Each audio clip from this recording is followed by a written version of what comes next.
Hello friends, question number next. Before starting the question, I am requested to you like my videos and subscribe my channel.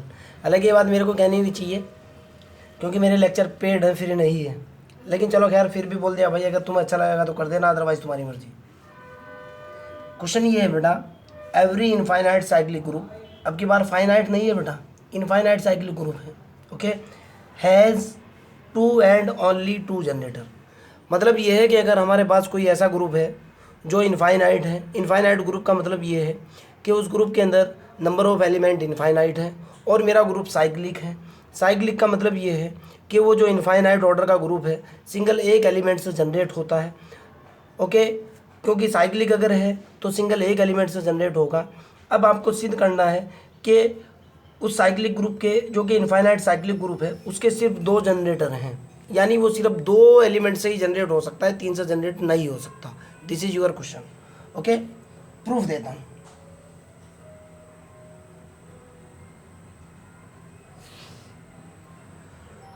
Suppose that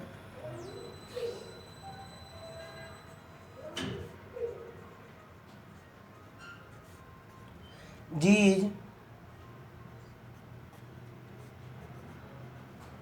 is infinite cyclic group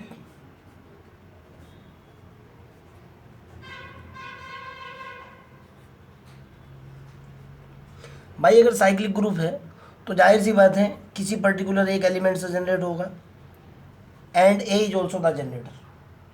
clear? फिर बता रहा हूँ, अगर cyclic group है, we know very well, हम बहुत अच्छे से जानते हैं, वह ग्रुप साइक्लिक ग्रुप होता है जो सिंगल एक एलिमेंट से जनरेट होता है। क्लियर? No problem. एंड तो जाहिर सी बात है उसका जनरेटर होगा। एंड मैं प्रूफ दे चुका हूँ लास्ट लेक्चर में। And if A is the generator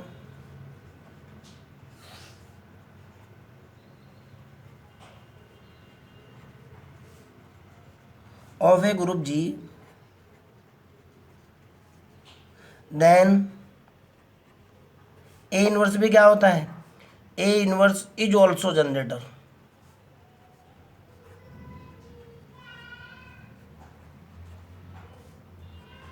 of group G. आप इस चीज़ को बहुत अच्छे तरीके से जानते हो। अगर लास्ट लेक्चर के अंदर ये थ्योरम का प्रूफ दिया था कि अगर ए ग्रुप का जनरेटर है तो ए इनवर्स भी ग्रुप का जनरेटर होता है।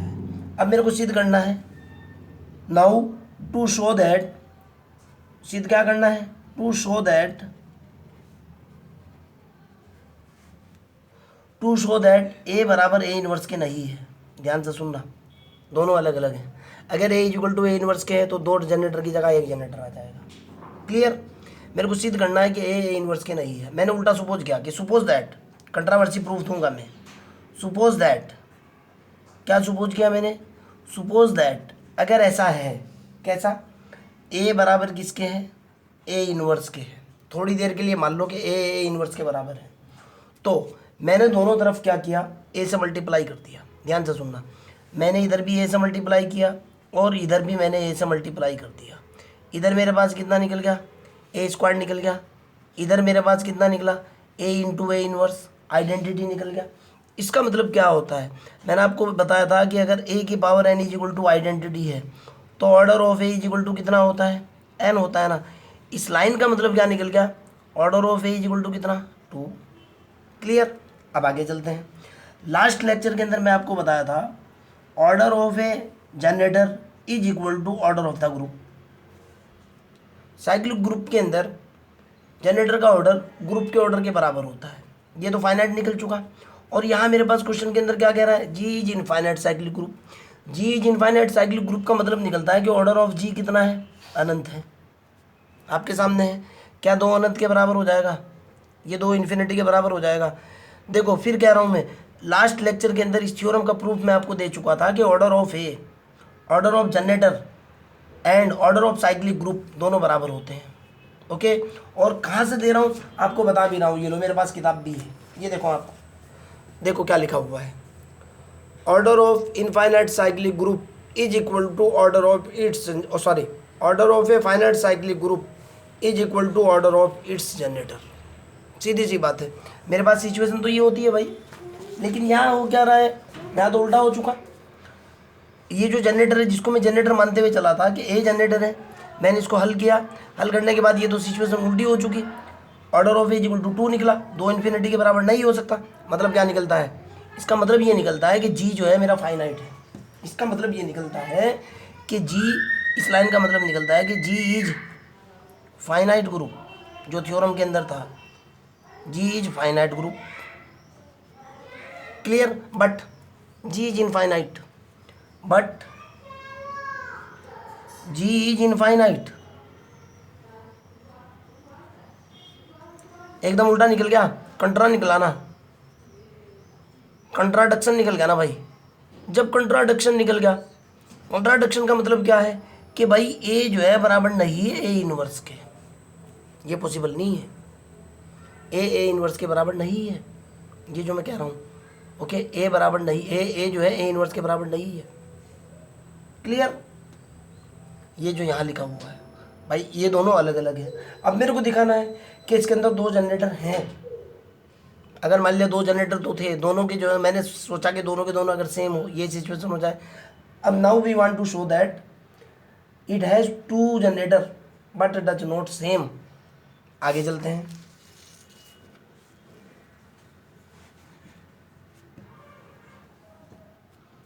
नाउ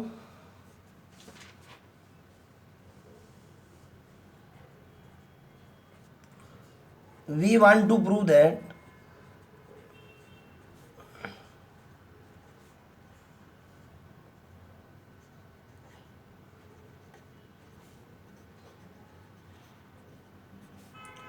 G has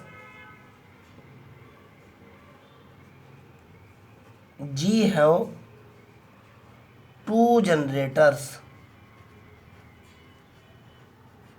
ओके, अब हमको दिखाना है कि 2 जनरेटर हैं। एक बात और भी देखो, अब एक चीज़ और भी समझो। मैं पहले ही मान चुका कि ए जनरेटर है। ओके, ए जनरेटर है, तो अगर ए ग्रुप का जनरेटर है, थ्योरी बोलती है कि ए इनवर्स भी उसका जनरेटर है। अब मैं साबित करूंगा कि भाई इसके अंदर एक जनरेटर ये है, दूसरा जनरेटर ये है, इन 2 के अलावा जनरेटर है ही नहीं। ओके, अब सवाल पैदा ये होता है कि सर अगर ये जनरेटर है, अगर ये जनरेटर नहीं है, अगर बेटा ये एलिमेंट जनरेटर नहीं है तो ग्रुप साइक्लिक नहीं है। कहोगे क्यों? साइक्लिक ग्रुप किसी एक एलिमेंट से जनरेट होता है और जिस एलिमेंट से जनरेट होता है उसको जनरेटर बोलते हैं। थ्योरम बोलती है अगर ए उसका जनरेटर है तो ए इनवर्स भी उसका जनरेटर है। ये थ्योरम का प्रूफ है।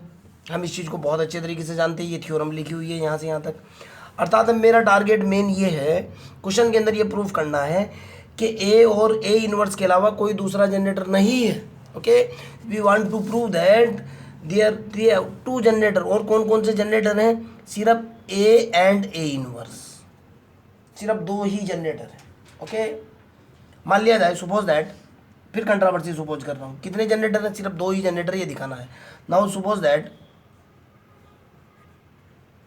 मैंने क्या सपोज किया भाई? सपोज दैट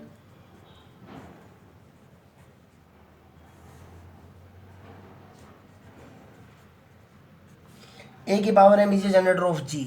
मान लिया ये जनरेटर है, ए की power m is a generator of group G. अगर ए की पावर उसका जनरेटर है तो जाहिर सी बात है, ध्यान से सुनना, हमारे पास जो साइक्लिक ग्रुप होता है इसको जनरेटर माना है मैंने, तो जाहिर सी बात है इस ग्रुप के अंदर बहुत सारे एलिमेंट होंगे। और कैसे एलिमेंट होंगे? सो दैट, वही लिख रहा हूँ बेटा, so that the element of the G, कैसे एलिमेंट होंगे?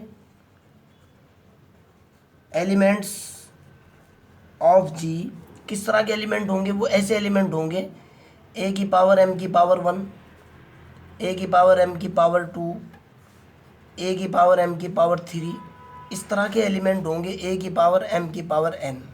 कहोगे क्यों? जी मेरा साइक्लिक ग्रुप है, 1 -1 आयोटा और माइनस आयोटा।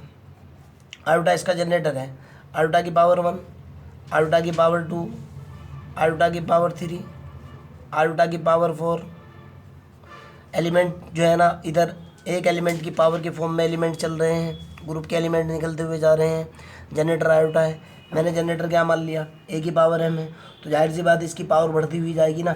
जैसे यहाँ आई की पावर बढ़ते हुई जा रही है, इस एलिमेंट की पावर बढ़ती हुई जाएगी। ओके, और ऐसा भी होगा इसके अंदर जो है ये वाला एलिमेंट मैं इसी को उठाता हूँ कि a की पावर m की पावर n, इसका कोई ना कोई रिजल्ट निकल करके आएगा कैलकुलेशन के बाद। सपोज दैट ये किसी पर्टिकुलर एलिमेंट a के बराबर है, किसी के भी बराबर हो सकता है, जब a की पावर में चल रहा है तो हो सकता है a की पावर p, a की पावर q, a की पावर n, किसी के भी बराबर हो सकता है। सपोज दैट ये इसके किसी ना किसी एलिमेंट के बराबर है। अगर ऐसा है तो इसका मतलब क्या निकलता है, a बराबर किसके हो जाएगा, a की पावर m इंटू n लिख सकता हूँ मैं इसको, बिल्कुल लिख सकता हूँ। मैंने इधर a इन्वर्स से मल्टीप्लाई किया, a इन्वर्स इंटू a किया, इधर क्या निकला a की power m n into a inverse, इधर मेरे पास हुआ a इन्वर्स इंटू a, इधर कितना निकला a की पावर m n माइनस के 1, निकल गया ना। अब इधर कितना निकला, आइडेंटिटी निकला, इज इक्वल टू कितना निकला a की पावर m n माइनस के 1। इसका मतलब क्या निकल गया, m n माइनस 1। जब मेरे पास m जो कोई फाइनाइट नंबर है, n कोई फाइनाइट नंबर है, तो जाहिर सी बात है, ध्यान से सुनना, इसका मतलब क्या निकलता है, order of a is equal to कितना निकला एम एन माइनस के 1। ये तो मतलब निकला इस लाइन का भाई। अगर ए की power n is equal to identity है तो इसका मतलब निकला order of a is equal to n, identity के बराबर आ चुका है, ए की पावर एम एन माइनस के 1 is equal to this. Okay, but m n कोई प्राइम, एम एन क्या है मेरे पास, कोई फाइनाइट नंबर है, ये नंबर तो मेरा फाइनाइट है, ये नंबर मेरा फाइनाइट है। क्लियर है ना। इसका मतलब क्या निकलता है कि इस लाइन का मतलब निकलता है जब ये फाइनाइट है, जी मेरा क्या है, G is infinite group, G तो मेरा इनफाइनाइट साइक्लिक ग्रुप है, G is my infinite cyclic group, आपके सामने है G is infinite cyclic group. जब जी इनफाइनाइट साइक्लिक ग्रुप है तो सीधा सीधा निकलता है कि ए की power m is not a generator, a की पावर एम क्या होगा, इज नॉट ए जनरेटर, हो ही नहीं सकता, of group ji.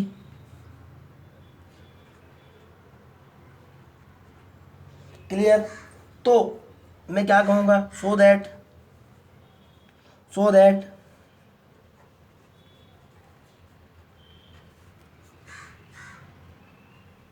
Ji contain only 2 generator. कैसे, हर बार कंट्रोवर्सी निकल रहा है, जनरेटर कौन कौन से, ए एंड ए इनवर्स। अब समझना क्यों सवाल पैदा होता है कि सर हर बार कंट्रोवर्सी, फाइनाइट नंबर निकल रहा है, यही दो क्यों होंगे। देखो बेटा, ये दो इसलिए होंगे, मेरे पास साइक्लिक ग्रुप है, अगर साइक्लिक ग्रुप है तो किसी एक एलिमेंट से जनरेट होगा।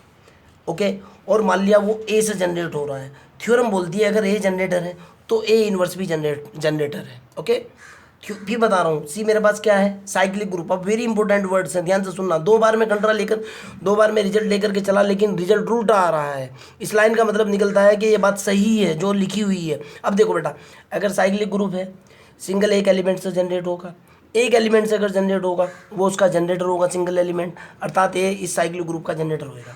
थ्योरम बोलती है अगर एक जनरेटर है तो ए इन्वर्स भी उसका जनरेटर है, तो ए इन्वर्स भी उसका जनरेटर है। थ्योरम कैसे बोलती है, ये देखो बेटा, थ्योरम साफ साफ बोलती है कि if a is the generator of a group then a inverse is also the generator, a is the generator of a cyclic group then a inverse it's generator, बोलती है ना। तो मैं उसी की बात कर रहा हूँ कि बेटा हमारे पास साइक्लिक ग्रुप था, ए को जनरेटर मानते हुए चला था, तो दूसरा जनरेटर तो ए इन्वर्स ही होगा, इनफाइनाइट हो या फाइनाइट हो, हेंस प्रूफ। क्लियर। फिर भी अगर आपका कोई डाउट लगता है, आपको कोई प्रॉब्लम है, you can directly ask me. Question number next.